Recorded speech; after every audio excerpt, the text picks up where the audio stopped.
Hello and welcome back to another book review with your friend Patrick. I make these book reviews for you so that you have an idea and insight for a potential next book that you can read, because we all know that self-education is more important than formal education. Self-education is what allows you to create your dream life, the dream lifestyle that you always wanted and then we all know every single one deserves. Today, I'm going to share some insight about the book by Tim Grover called Relentless. Tim Grover is the personal coach of some of the best athletes in the world. It all started with Michael Jordan, the icon of basketball. He also coached and worked with Kobe Bryant, Dwayne Wade, some golfers, some tennis players, the best of the best, literally. And his training is not just about the physical part, but also about the mental part, because he says so many people, they always just focus from the neck down for the body, the physical shape. But it's actually more important to focus from the neck upwards, because the head game is so important. If the head is trained right, if the mind is trained right, the body will follow, basically. Okay. And in this book, one of the quotes that stands out is, in order to get what you want, you first must be who you really are. I really like that, because it's all about who you become. It's all about the preparation, so that you know every possible situation, that you've practiced it during training sessions, so that you don't have to think in a game once a certain situation comes up. It's all about being in the zone and acting throughout your instinct, with your instinct. And the instinct only is there if you've practiced it over and over and over again, over years in your past. You have basically trained your mind to subconsciously perform the way you want to perform, because it's so important that you don't think, because once you start thinking, emotions come in, emotions make you weak, and that's where you stop using your instinct and you start thinking rationally, and that's when you cannot perform at the highest level possible. So this book really is for everyone that wants to go to the next level, because there's always a next level. It doesn't matter if it's business, athletics, relationships, whatever kind you want. Obviously, the examples in the books, they're all from athletes, a lot of them with Michael Jordan and Kobe Bryant. So really interesting stories in there as well. Now, in general, Tim Grover separates people into three categories. You have the cooler, the closer, and the cleaner. The cooler is basically a person that waits for someone to tell him what to do. Okay, he goes in. If he works from 9 to 5, he comes in at 9. He finishes at 5. He does what he's supposed to do. A closer gets the job done as long as there are not too many variables. Okay, he needs to plan everything ahead, needs to prepare for every specific situation that can come up. But if there are too many variables coming up, then he cannot handle the situation.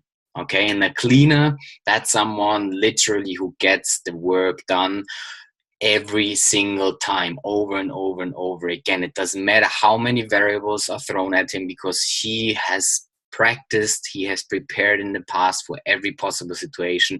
He doesn't think, he's in the zone, and he performs through the instinct and just gets the end result over and over and over again.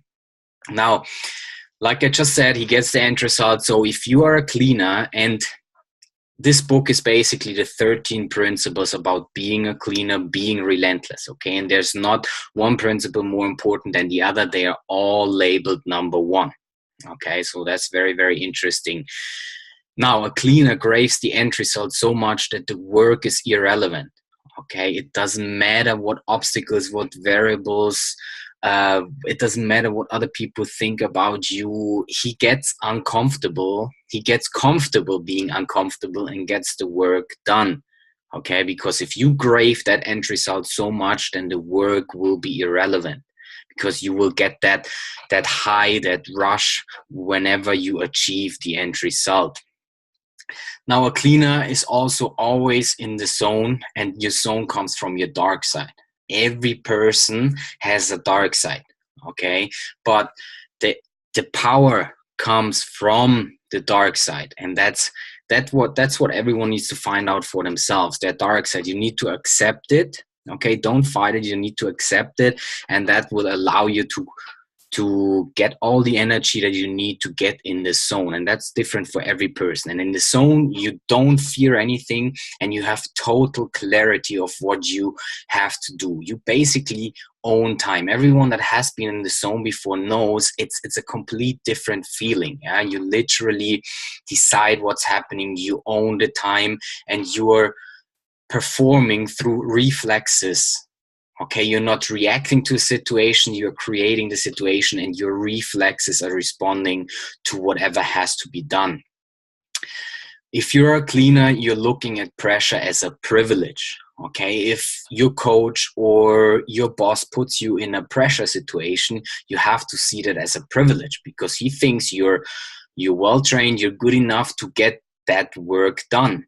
Okay, so don't look at pressure as something disturbing or something that is difficult to handle. It's a privilege. It's all about the attitude that you have towards it. Okay, and if you are being relentless, then there's pressure every single minute.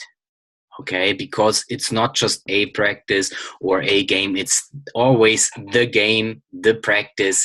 Every single time you're showing up and you're giving your best so you can get to that next level. Okay, that's why there's always pressure for someone who's a cleaner, for someone who wants to become relentless. You also have the confidence to admit mistakes. It makes you humble, but it also takes a lot of courage to admit your mistakes. But only if you are admitting the mistakes you've made, you can analyze what has gone wrong and then work out a new plan and do it better the next time. Versus if you are not a cleaner, you're always looking to blame someone else or something else. But that only shows that you didn't have control in the first place over the situation. Okay, it's the same thing, decisions versus suggestions. If you can decide on something, you decide, you commit to it, you act on it, and you get the work done. Okay, if you decide on a certain topic, on a certain performance, you're showing responsibility. Okay, but only if you're only suggesting something to someone, then you're already giving yourself an out that you can blame someone else. Well, I've tried it, but it didn't work out. Okay, so that's very, very important. If you want to become a cleaner, you make decisions, you commit to it, you take action, and you get it done. Okay, a cleaner masters his crafts. He moves silently. You never know when he's attacking. You never know what he's preparing. So many people, they always talk about what they want to do, but they don't back it up by action. Talk is always free. Okay, but a cleaner doesn't need to talk. He lets his results do all the talking. Okay, and if you take the action, and you will get what you want, no matter what obstacles are in your way, no matter what's happening, you will always get what you want. Now, if you are trusting something or someone else, that's also kind of giving up control. Okay, because you're only as good as the people you surround yourself with. Okay, so that's important it is very important that you make sure you can rely on the person that you trust. Okay, and that person better never screws up. Okay, so trust is very, very important for becoming relentless and being a cleaner, but cleaners also only trust a certain few people. They're in a circle because they know they can rely on them, and they know that they will do whatever it takes. Okay, but also if you have that inner circle where you trust other people, you also have to let go and let them do the job. Okay, give them the responsibility to do what they're best at. Okay, so for example, Michael Jordan trusted Tim Grover in a way that he said, okay, I don't have as much knowledge and wisdom as you do in physical training and mental training, I trust you. I let you do the work. Obviously, Michael Jordan was doing the work, but Tim Grover was planning everything, and so on and so forth. But he gave control to Tim Grover because he trusted him. He knew he can rely on what he was doing. Okay. And in general, success and failure, they're 100% mental. It's all about how you deal with them. Okay. If you succeed, don't sit back and relax. There's always a next level. Okay. That's what cleaners do. If they get something done, the next question is already next. What's next? How can I improve? How can I get better? How can I reach the next level? Same thing with failure. They don't see failure. They don't recognize failure, okay? Because they only see failure as feedback, criticism. It's all about how you see it. They see it as feedback, so they know they have to do something better the next time, okay? But they don't recognize failure. And failure, you only fail if you actually accept that you failed. Okay, so again, it's your own choice, it's your own decision to accept failure or not. So for example, if someone tells you that you are a failure or you failed at something, that actually in turn only means that that person, if he was in your situation, he is basically saying, if I was in your situation, I would feel as a failure. So if someone else tells you a failure, you don't have to accept it. It's all about how you deal with it. So overall, I really liked the book. A lot of great mindset lessons, but it's also tough. It's not for someone who wants to be great or who wants to become a legend. It's for someone who wants to become an icon, because there's only one icon. There are many legends, there's only one icon. If you want to become unstoppable in business, athletics, whatever it is, then this book is for you. A lot of great stories in there, very informative. I can only suggest you take a look at it, you read through it, or Tim Grover, you can also find him online and watch some of his podcasts if you want to take an insight into his mindset and how he operates first before you buy the book. But it's a great book. I loved it, especially if you're an athlete. I think you really have to read this.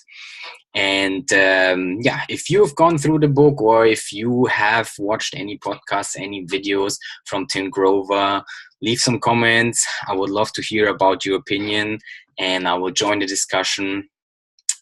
Other than that, thank you very much for taking the time and listening to this video. I appreciate all of you. And until next time, my friends, never give up.